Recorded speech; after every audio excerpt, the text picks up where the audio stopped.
Hey guys, tonight we tumble, headfirst and sticky, into the harsh and hilarious life of one of Australia's most iconic marsupials.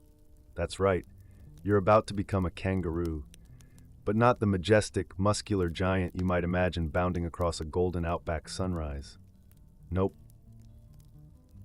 You're starting where every kangaroo starts, basically a squishy pink booger with limbs. You're born the size of a jelly bean, not a metaphor, an actual jelly bean. No fur, no eyes, no ears that work, no clue what's happening. You're ejected prematurely from the womb because that's how marsupials roll. And now, your job is to somehow crawl upward using only your front limbs. No map, no pep talk, no flashlight, and the finish line? Your mother's pouch, which is about as welcoming as the inside of a gym sock left in a swamp. So before you get comfortable, take a moment to like the video and subscribe, but only if you genuinely enjoy what I do here. Also, drop your location and local time in the comments. I love seeing where in the world you all are listening from. Now, dim the lights, maybe turn on a fan for that soft background hum, and let's ease into tonight's journey together. You squirm and claw your way across your mother's fur with instinct alone. No one's helping, no one's cheering you on. You are barely alive, naked and slower than a hungover snail. Yet somehow, against all evolutionary odds, you make it. You drop into the pouch like a clumsy skydiver, attach your underdeveloped mouth to a teat, and hang on for dear life. Congratulations, you've officially begun your brutal, sticky career as a kangaroo. But don't exhale just yet. That teat you latched onto? There are 4 in there, and only one is producing milk that fits your precise developmental stage.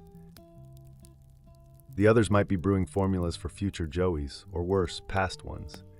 If you got the wrong tap, you're basically drinking expired protein shake. Meanwhile, your sibling, because yes, kangaroo mothers can juggle joeys of multiple ages, may already be monopolizing the best one. You live in the pouch for months. Sounds cozy, right? Wrong. It's less like a private suite and more like a mobile armpit. Warm, moist, dark, and filled with whatever your mom was rolling through that day. Dirt, grass, insect bits. The pouch doesn't self-clean. There's no maid service. You're growing inside a biological fanny pack that hasn't been washed since it came standard. And if your mother is hopping, every bounce sends your body flopping in waves, like being trapped in a tumble dryer made of meat. Inside the pouch you stew, literally. The temperature is often warmer than your body likes, the humidity is ridiculous, and there's no airflow. Picture a microwave sock full of yogurt. That's your home for the first 6 to 8 months. Your mom hops, shifts, stretches, and lies in dust, sometimes dragging her belly through red sand or ant trails. And guess what gets all of that? Yep, the pouch, and then your face. You spend every waking moment either latched onto a teat or curled up against a wall of skin that smells like sweat, grass, and wet fur. Hygienic? Not exactly. Occasionally, mom shoves her face in to give the place a quick clean by licking it. So yeah, add saliva to your living conditions. It's basically interior decorating by tongue. And here's where it gets real territorial. If you've got a sibling in there, a younger, even smaller version of yourself, they might try to muscle in early.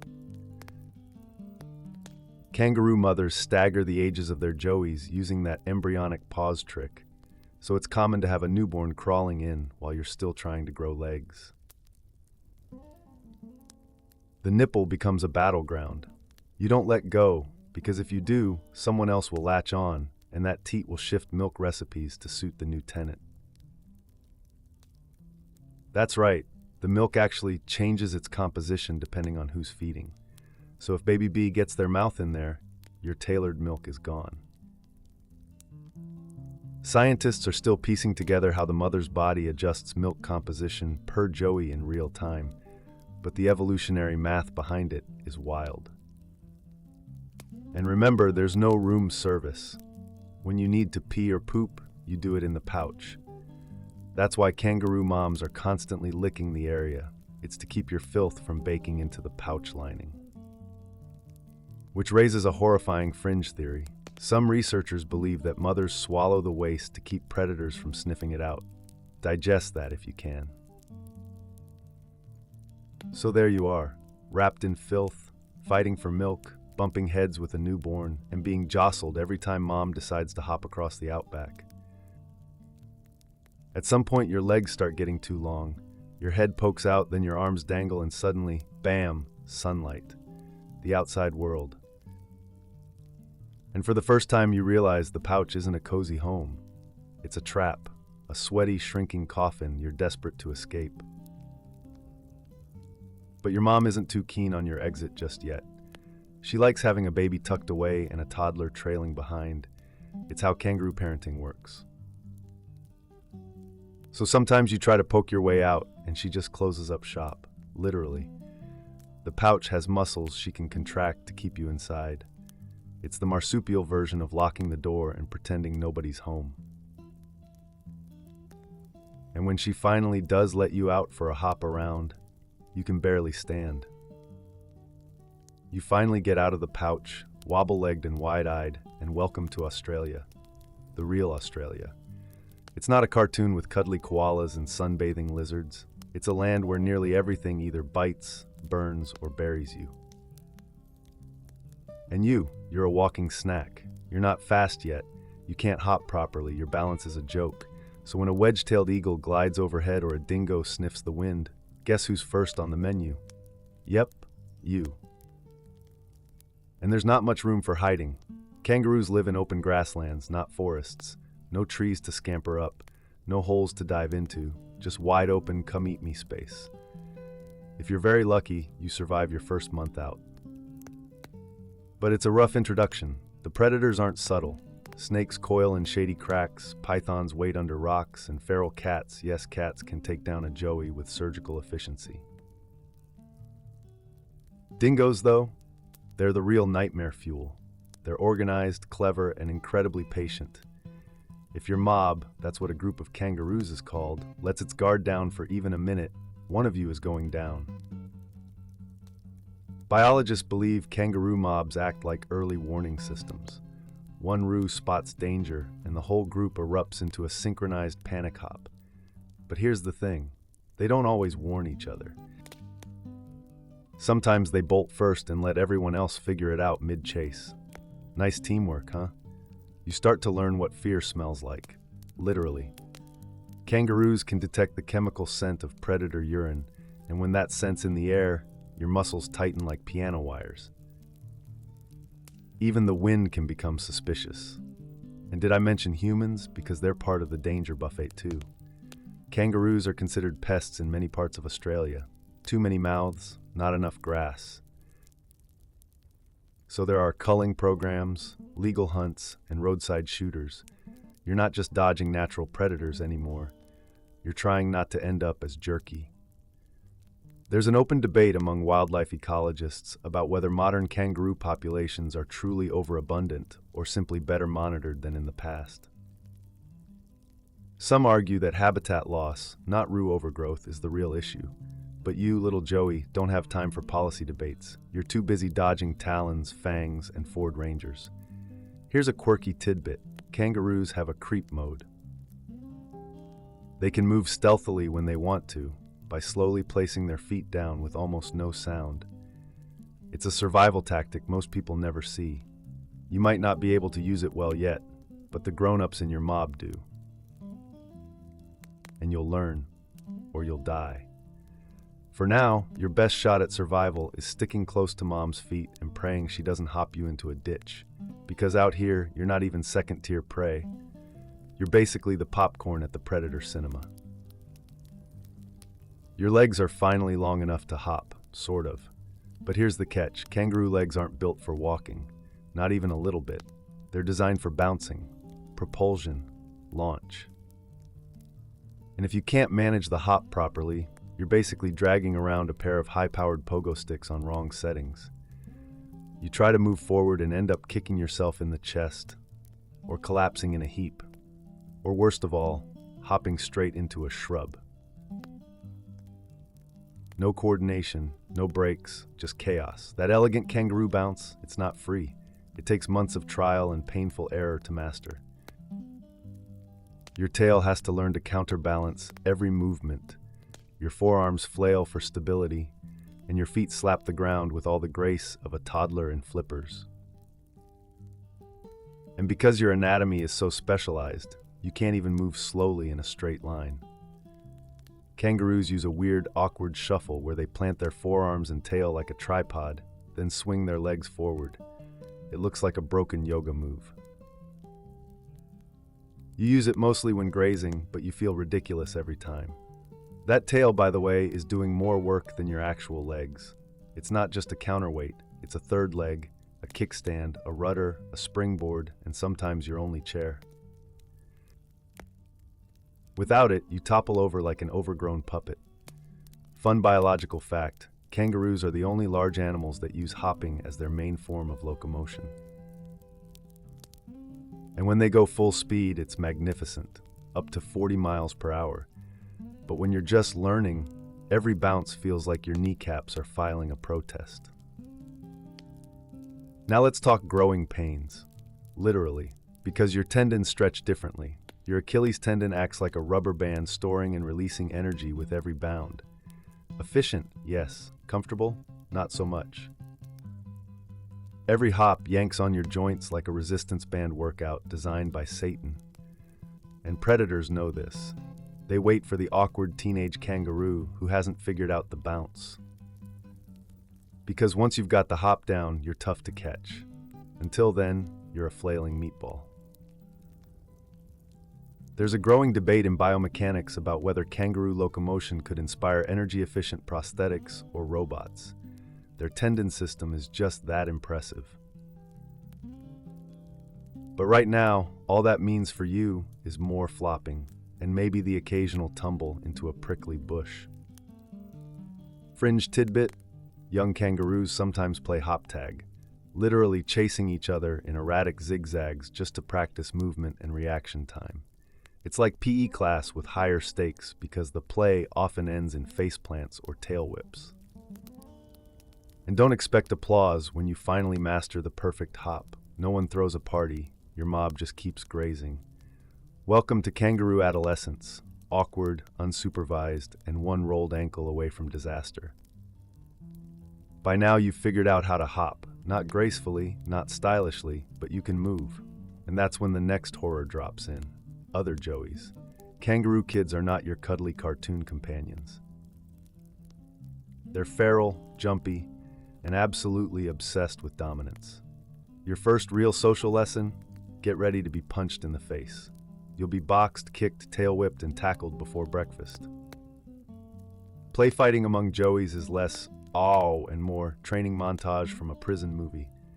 It starts innocent enough, noses bumping, arms flailing, but then someone lands a solid jab and the gloves come off. Turns out, kangaroo boxing is a core survival skill. You're learning how to fight for food, for mates, for status, and occasionally just because someone gave you side-eye. You jab with your forearms, you kick with your back legs, and you lean back on your tail like it's a spring-loaded tripod of doom. But you don't start out knowing the moves, so mostly you fall over and eat dirt. Here's a quirky tidbit. Kangaroo fighting isn't just for fun or defense, it's a form of communication. Young males figure out their social rank this way. It's not unusual to see pairs of joeys in mock fights for hours, testing strength, balance, and stamina. Some researchers even compare it to human martial arts sparring. But with less honor and more groin kicks. You'll get stepped on, kicked in the ribs, head-butted, and don't think your mom is stepping in. She's busy grazing or watching out for dingoes. You're on your own. Meanwhile, the bigger joeys, the ones who've already hit their awkward teenage growth spurt, treat you like a speed bump. You're still trying to perfect your hop and land, and here comes a lanky cousin doing high-speed parkour off your back. No apologies, just dust in your eyes. And yes, it's mostly males that get really into the boxing scene. But don't sleep on the females. They'll slap the fur off anyone who gets too close to their favorite sunspot or teats. Even mother kangaroos throw a mean punch when annoyed. It's an equal opportunity chaos zone. Scientists are still debating just how much of kangaroo boxing is instinct versus learned behavior. Some argue it's hardwired into their neural circuitry. Others suggest it's culturally passed down, learned by copying older joeys. Either way, you'll learn fast, or get a back leg kick that flips you like an omelet. And it doesn't stop when you grow up.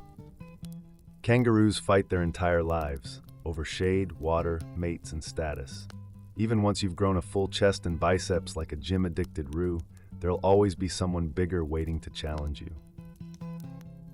So yes, you might survive your early months, but now you've got joey rivals turning every meal break into a UFC warm-up. Great. You came out of the pouch expecting freedom. What you got was Fight Club.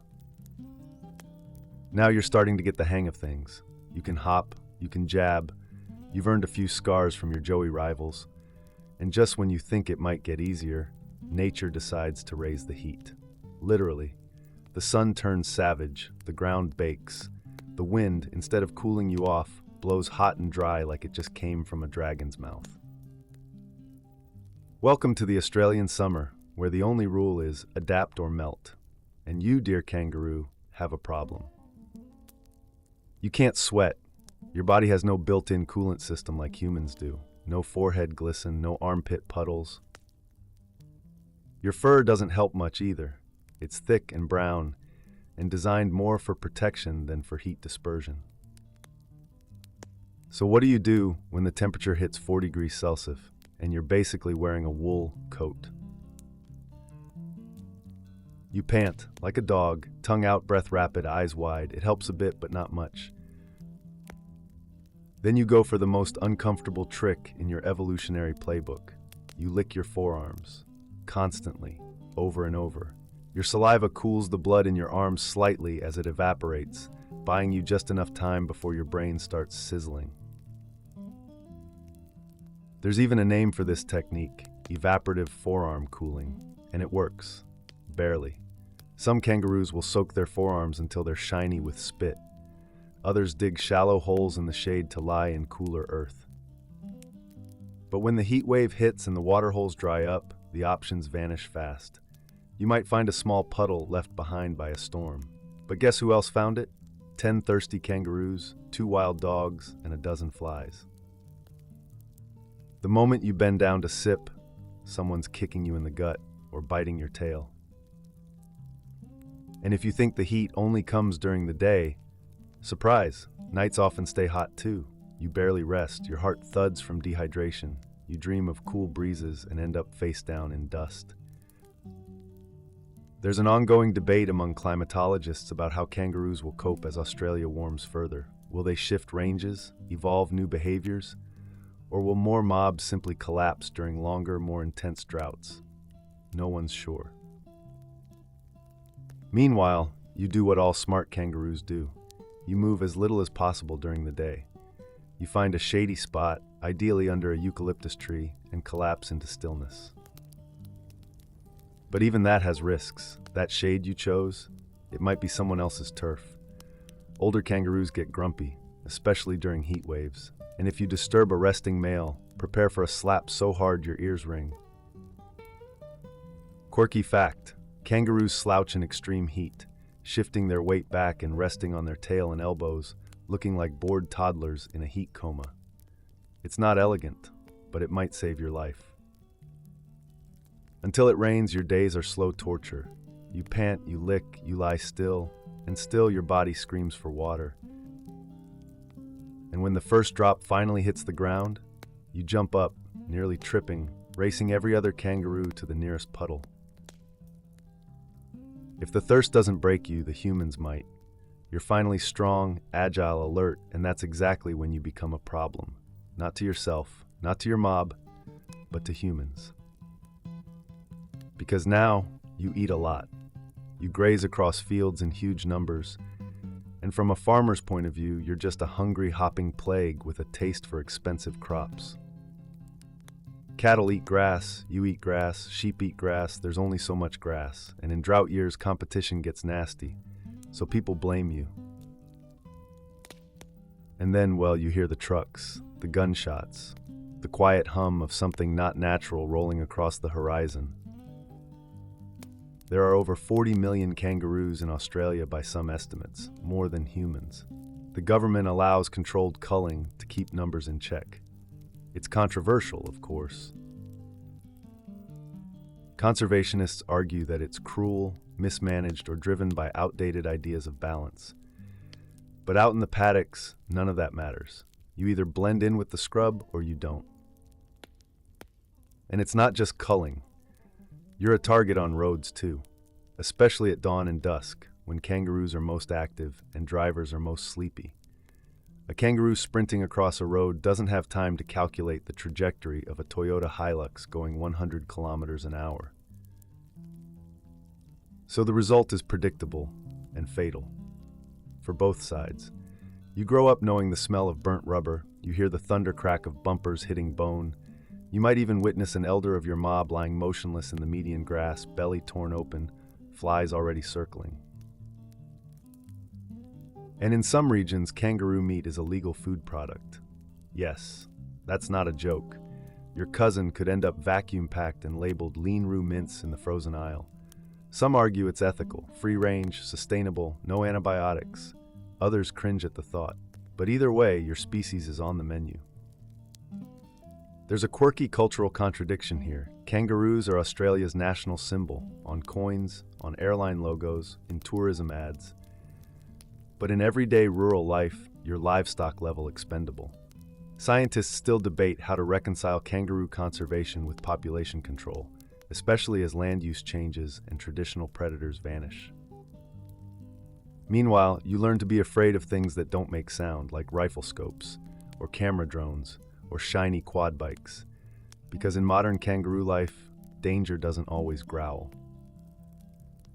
Sometimes it clicks, sometimes it flashes, sometimes it just buzzes quietly, and then everything goes black.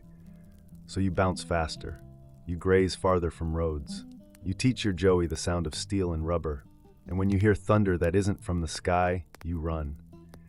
Because in this upside-down world, the people wearing your image on t-shirts might also be aiming at your chest.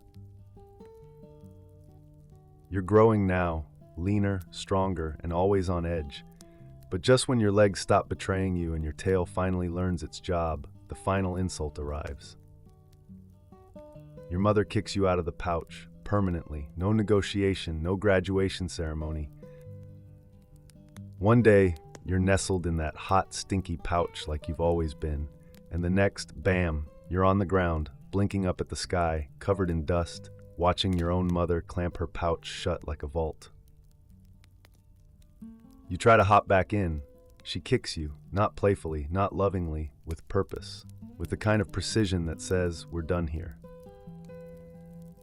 You're not injured, but your ego, crushed. Even after months of clinging to her teat, learning to groom her fur, hiding from eagles under her belly, she shows zero hesitation when it's time to make room for the next baby jellybean. And it's not personal. She's got a new Joey growing, paused perfectly in her reproductive queue. There's only one pouch, one milk bar, one teat, customized for each stage of growth. You were using up resources. You had to go. From now on, you sleep under bushes. You eat alone unless invited. And if you linger too close, your mom might hiss. Yes, kangaroos hiss. It's a dry, angry wheeze like a broken balloon, and it means back off or get boxed. This is where you realize you were never the star of your mother's story, just a temporary tenant. And as you stumble through your first week of full independence, you start to notice something. You're small, still. Even with all your effort, your bottom rung again. No pouch, no priority at the waterhole, no one saving you from magpies dive-bombing your head. Worse, older Joeys, now pseudo-teenagers, love bullying newbies. They'll corner you in tall grass, launch sneak attacks, or just randomly knock you over mid-hop. Some of it's play, some of it's cruel. All of it reminds you, freedom is just a polite word for exposure. Fringe fact, young kangaroos sometimes suckle even after being booted. by awkwardly sticking their heads into their mother's pouch while she grazes, stealing a few sips before getting slapped. It's pathetic, it's desperate, but in the kangaroo world, it's survival. Scientists still study the emotional bonds between mothers and joeys. Some suggest kangaroos form only short-term attachments. Others argue there's more nuance, especially in species like the tree kangaroo. But for you, ground-bound and exposed, it doesn't feel like heartbreak, just reality. You start learning to sleep in alert cycles, never fully resting, ears twitching with every breeze. The pouch was a fever dream. Now the outback is your cradle, and it does not rock gently. Now that you're pouchless, box silly, and baking in the sun, it's time to enter kangaroo society, aka the mob. Sounds comforting, right? A community, a group, maybe even some solidarity. Wrong. The mob isn't a warm circle of marsupial friendship. It's a loose, suspicious coalition of grazers bound by one law: keep hopping or get stomped. In a mob, no one's really in charge, but there is a hierarchy. Older males dominate the front of the food line and shade patches. Mothers with joeys form side clusters. And everyone else hovers like interns trying to look busy. If you step on the wrong tail or graze a bit too close to the wrong patch of grass, prepare for a backhand, or worse, a face kick. And forget privacy. You're surrounded by dozens, sometimes hundreds of kangaroos, all chewing, all watching, all ready to panic at the drop of a hat. A flapping bird, stampede. A sudden breeze, stampede. A leaf falling the wrong way, you guessed it, stampede. You'd think that would bond you all together. Trauma tends to do that. But no, mobs are reactive, not supportive. If you fall, the mob hops over you. If you get separated, no one looks back. You're only as valuable as your ears and eyes, which help spot predators. Beyond that, you're just a set of legs in the crowd. Here's a quirky behavior. Kangaroos thump the ground with their feet to warn others of danger. It's like a marsupial Morse code. But here's the catch. If you're a newbie, you don't get the memo. You either freeze too late or bolt too early, tripping over rocks while the older roos casually clear fences like ballet dancers. And mob living comes with parasites galore. Fleas, mites, and ticks treat your fur like a buffet. You itch constantly. You scratch with your tiny, ineffective hands. You rub against trees until bark gets stuck in your fur. Sometimes birds called kookaburras perch nearby, hoping you'll stir up insects. They laugh. You don't. There's an open debate among ethologists about how much social learning occurs in kangaroo mobs. Do joeys learn behaviors from watching elders, or is it just raw survival instinct? Evidence is mixed. All you know is, if you don't copy the mob fast enough, you become a statistic. And speaking of copying, grooming is a social thing too. Kangaroos groom each other to reduce stress and maintain bonds. But it's cliquey. If you're low status, you don't get groomed. You just itch. Alone. Eventually, you figure out where to hop, how to avoid fights, and which kangaroos are most likely to slap you without warning. That's when you start noticing something odd. Mobs move constantly. They don't stay in one place. Grazing, shifting, fleeing. No permanent homes, no fixed routes, just drifting legs in endless motion. So you hop, you follow, you adapt, because in mob life, you either learn the rhythm or get left behind. By the time you've mastered mob life, you start to notice something else lurking in the tall grass. Conflict. Not with predators, not with humans, with each other. Welcome to kangaroo adulthood, where life becomes one giant boxing match. It doesn't matter if you're ready, it doesn't matter if you're peaceful, non-confrontational, or just want to graze in peace. Eventually, someone bigger, hairier, and angrier is going to square up to you like it's fight night in the outback. And it's not always about food or shade anymore. Sometimes it's about mating rights. Other times it's just because someone is having a bad hop day. Either way, they start with the signature stare down. Ears raised, chest puffed, tail planted. You freeze, you try not to blink, and then wham, you get a forearm straight to the snout. Here's how it goes down. First the jabs, left, right, slap, you retaliate. Then come the tail kicks, the move everyone fears. The kangaroo leans back on their muscular tail, lifts both feet, and launches a kick like a double-barreled shotgun.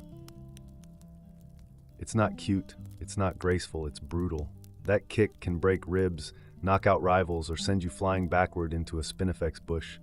And if you're male, this is your audition for dominance. The stronger you are, the more likely you get to mate. Female kangaroos, they watch from the sidelines, unimpressed until someone wins. Then the victor might get a nod, might. Biologists have studied this behavior extensively. Kangaroo boxing is both a display and a combat system. It showcases power, balance, and health. It also drains a ridiculous amount of energy, which means even if you win, you're gasping like a flat tire afterward. Fun fact, kangaroos don't growl when fighting. They cough. Yes, cough. It's a bizarre guttural bark that sounds like someone choking on dust. It's part warning, part threat, and 100% unnerving. Now here's the kicker. Females fight too, just not over mating. They brawl over feeding spots, pouch space, or if another female's joey gets too close. You'll see two mothers go at it with just as much fury as the big bucks. Don't expect grace or diplomacy. Expect eye pokes and claw swipes. There's an ongoing debate among behavioral ecologists about how much kangaroo aggression stems from evolutionary pressure versus environmental stress.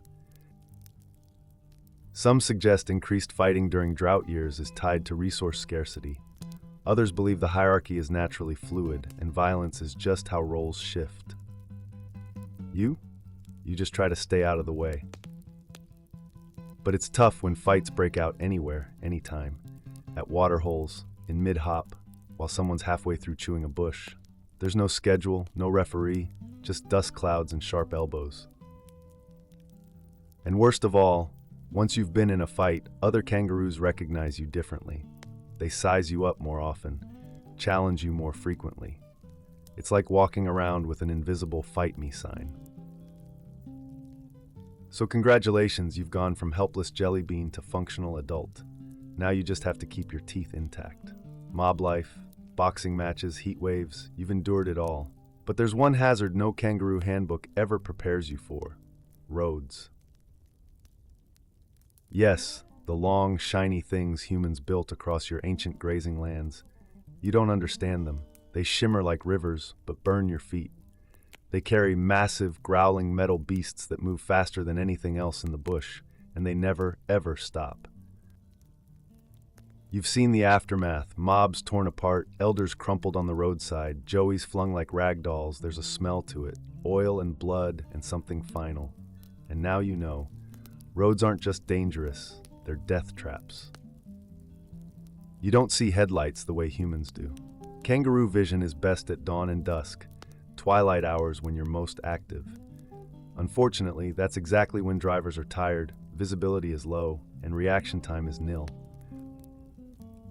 It's a perfect storm, and you, fast but indecisive, are caught right in it. You might think you can outrun a car, and technically at full speed, you might come close. But your brain isn't wired for this kind of obstacle. You dart toward the light, you freeze, you double back, and that's what gets you. Not the speed, not the weight, the hesitation. There's a grim statistic. In some rural areas, tens of thousands of kangaroos are hit by cars each year. Scientists are studying motion sensors, wildlife corridors, and even ultrasonic alerts to reduce the toll. Some areas post warning signs with bouncing silhouettes. Others try reflective fences. But many drivers ignore them or swerve or speed up. And for every hit, there's the aftermath. Humans might stop, or not. Injured kangaroos limp into the bush to die slowly. Joeys sometimes survive in the pouch after impact, crying weakly until another human arrives, or a predator does. But it's not just cars. Fences are another modern menace. Barbed wire slices open your legs mid-hop. Electric fencing confuses and burns you. And those roo-proof fences? They trap you on the wrong side of water or food until exhaustion finishes the job. Fringe fact: Kangaroos have been observed using road avoidance routes over time. In heavily trafficked areas, mobs adapt by shifting their paths slightly to cross less used sections.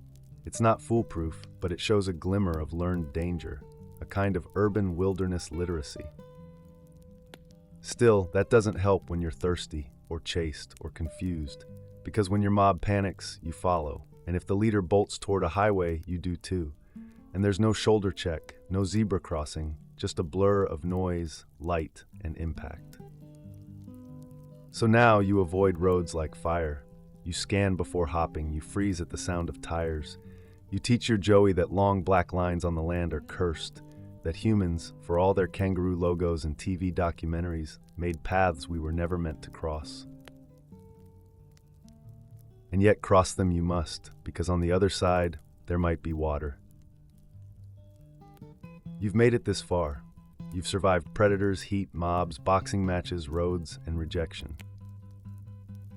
But don't get comfortable. You're entering a new stage now, adulthood with responsibilities, specifically mating season. Now, depending on your sex, this chapter either means you become a wandering target or an exhausted contestant on a reality show called Who Wants to Be a Marsupial Daddy? Let's start with the males. As a buck, you suddenly find your hormones turning you into a jacked-up punching bag. You bulk up fast, bigger chest, bigger arms, neck muscles that could crush coconuts. You develop what scientists call sexual dimorphism, meaning male kangaroos often become larger and more muscular than females, especially in species like the red kangaroo. But that doesn't mean you automatically win a mate. Oh no. First, you need to fight, again and again and again. You track down estrus females, only to find 5 or 6 other pumped-up bucks already lurking in the bushes like creepy gym bros. You posture, you puff, you lock eyes, and then the fighting begins. Sound familiar? It's because you've been training for this since you got slapped out of the pouch. Only now, the stakes are higher. One misplaced kick could rupture organs, one missed dodge, and you're left limping for weeks. And the worst part? After all that blood, dust, and tail kicking, the female might just hop away. Not interested, not impressed. Or she might already be pregnant, because kangaroos can delay implantation of embryos to time birth with environmental conditions. Yes, she might already be growing a Joey you'll never meet. Meanwhile, if you're female, your life isn't much easier. You get chased, circled, harassed. Males sniff you, test your urine for hormone levels, true story, and then trail you for miles waiting for the right moment. You try to graze, you try to drink, but you're being followed by a 6-foot-tall protein shake with legs. And if you do mate, congratulations. You now begin the exhausting cycle of being always pregnant. Kangaroo biology is relentless. You can have one baby outside the pouch, one inside, and one on ice, paused in your uterus, waiting for space to clear. There's a long-running scientific debate about how stress, nutrition, and climate impact kangaroo fertility. Some researchers believe kangaroo females can instinctively pause or terminate pregnancies if the environment turns harsh. Others argue it's less choice and more hormonal lock-and-key mechanisms. Either way, it's brutal biology. And through all this, you're still being hunted, still avoiding roads, still dodging fights. Mating doesn't earn you peace, it just adds weight to your daily struggle. Here's a quirky tidbit. Red kangaroos can court for days. The male follows the female, mimicking her moves, grazing when she grazes, hopping when she hops. Basically kangaroo flirting through creepy imitation. Eventually she lets him near, or she boxes him. It's a gamble every time. And once it's over, no emotional closure, no cuddles, no shared parenting. He leaves, she feeds. The outback doesn't celebrate love, it just demands continuation. Let's take a moment to talk about your tail. You probably thought it was just a balancing stick, something you used like a third leg when hopping or when scratching that impossible itch behind your thigh. But no, your tail is your everything. It's the unsung hero of kangaroo anatomy. Thick, muscular, heavy enough to leave a dent in soft ground. You can rest your entire weight on it. In fact, you do, daily. Whether it's squatting to graze or bracing during a boxing match, your tail is your tripod. It balances your bounces, powers your kicks, and props up your posture. One quirky fact: when kangaroos use their tail during movement, it provides forward propulsion, not just balance. Researchers have compared it to the function of a third leg, and some even argue it plays an equivalent role to a human limb during walking.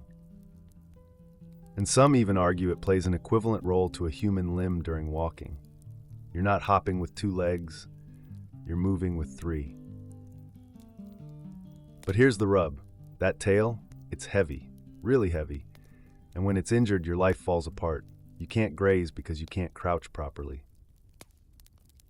You can't hop fast because your landings wobble like a shopping cart with a bent wheel. You can't fight, you can't rest, you become prey. Now imagine injuring it.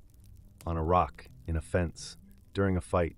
It swells, drags behind you, throws off your entire gait. Other roos notice, predators notice. Even your own mob might start avoiding you like bad luck. And let's not forget grooming, because that long tail attracts parasites too. Ticks love it, so do flies.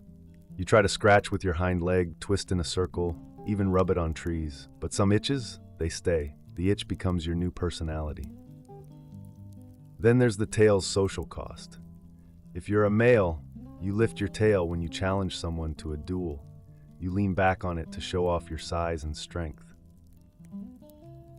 A weak tail means weak status. And if another roo spots you slumping or dragging it, they'll take it as a challenge. That's how fights start, over tail posture. If you're a female, your tail helps stabilize your body while nursing or balancing a squirming joey. Lose control of it, and you risk dropping your baby, or worse, being unable to defend yourself if a male approaches uninvited. There's some debate among evolutionary biologists about whether kangaroo tails evolved more for locomotion or combat. Most agree it's both. But either way, you're stuck lugging around a massive muscle whip with no thanks and no appreciation. And when you die, yes, grim thought, sometimes your tail is the only part left uneaten. Too tough, too dense, left behind like a forgotten lever in the dust. So you keep it strong, you stretch it, rest it, flex it when no one's looking, because your survival, your rank, your grace, it's all in the tail. By now, you're a seasoned hopper. You've dodged death, boxed your way through adolescence, figured out how to use your tail like a gymnast vault pole, and maybe even had a joey or two of your own. You've officially made it. And yet, no one tells you what comes next. Because kangaroo life doesn't wind down with dignity. It doesn't drift into a peaceful retirement under a shady gum tree. Nope. You either die of old age or you don't get the chance. Let's start with the best case scenario. Somehow, you avoid the predators, the roads, the hunters, the fights, and the droughts. You live long enough for your joints to start creaking. Your hops get shorter, your tail gets tired, your hearing fades. You fall behind the mob more often, and one day, no one waits for you. Old kangaroos don't get care homes, they don't get help, they get left behind. You graze slower, you scratch more, your fur gets patchy. Your body, once sculpted like an Olympic athlete, starts sagging. Your once sharp instincts now lag a half second behind. And in the wild, a half second is everything. Then one morning you try to hop and your back leg gives out. You drag yourself to a shady spot. You lie there, breathing slow, waiting. The flies find you first, then the ants. Eventually, something with teeth finishes the story. It's not pretty, but it's honest. Now, let's rewind. Because chances are, you don't make it to the long goodbye. Culling programs, unfortunately, don't discriminate by age. Neither do vehicles or fences. And remember the fights? Those don't stop just because your knees ache. A younger male might decide you're too slow for the spot you're standing in and give you a kick that ends your career. Sometimes, even weather gets you. Flash floods wash away mobs. Bushfires burn through entire populations. There are stories of kangaroos leaping from flames in droves, smoke-blind and panicked, only to slam into fences or roads in chaos. It's brutal. It's frequent. One fringe observation from wildlife rescuers: older kangaroos seem to sense their decline. They withdraw, avoid mobs, and spend more time still, almost as if they're waiting for the end. Scientists aren't sure if this is instinctual or just exhaustion, but it's a somber ritual, quietly repeated in the outback. And don't forget, if you get sick, no one notices. No one helps. Disease isn't visible to your mob unless it slows you down. Eye infections, parasites, internal organ failure. Nature doesn't hand out sympathy cards. You simply fade, one limping hop at a time. There's still some debate in zoological circles about whether kangaroos experience suffering the way humans do in old age. Do they feel regret, depression? The research is limited. But when your body no longer obeys and every shadow feels like a threat, survival becomes a memory, not a goal. So you keep going. Until one day, you don't.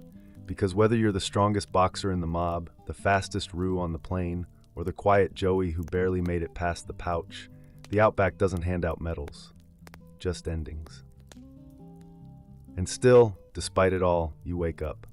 Another sunrise bleeds over the horizon. Your ears twitch, your joints creak, but your heart still drums against your chest like a defiant little war drum. You're alive. In a land that does not care if you are or not. And that alone is worth something. You hobble toward a patch of grass, dry but edible. A few younger kangaroos bounce past, reckless and bright-eyed. You don't even lift your head. Let them learn. Let them fall on their faces and discover how sharp spinifex really is. The wind is soft this morning, for once not searing. It ruffles your fur gently, like the ghost of a long-lost Joey. You glance across the open plain and see shapes moving. Your mob still half asleep, some grazing, some just watching. No one greets you, no one chases you, but no one drives you away either. That's the best you can hope for now, to be left alone. You crouch, slowly. You rest your weight on your tail, hands planted in the dirt, breath steady. You chew, you stare, you exist. The land around you, so brutal and vast, doesn't soften with age. It simply becomes familiar. You know the trails, you know the wind, you know the difference between a resting eagle and one that's ready to dive, between a silent mob and one about to flee, between a bushfire on the horizon and one on your heels. And even if your time is short, it was yours. You made it farther than most. So you settle down, tail curled beneath you, eyes half-lidded, ears still on duty. Let the world spin, let the roos box, let the flies buzz. For now you rest, because you were born a jelly bean, blind and helpless, crawling toward life through fur and sweat and heat. And somehow you bounced your way through it all. Let's slow everything down now. You're lying still, just like that old kangaroo beneath the eucalyptus tree. The one who knows the world by its sounds, its scents, its vibrations through the soil. You've survived the pouch. The predators, the droughts, the fights, the roads, and now, as the sun lowers and the wind cools, your breathing slows. The dust settles, the heat fades, your legs don't twitch to hop, your ears don't need to listen. For the first time in a long time, the outback exhales with you, not against you. You hear the gentle hum of insects in the grass, the soft rustle of leaves overhead, nothing chasing you, nothing crashing through the brush, just stillness. And in that stillness, your journey unfolds behind your eyes. The pouch, the hop, the mob, the chaos, the sky, and now, the quiet. You curl slightly, tail against earth, paws resting loose.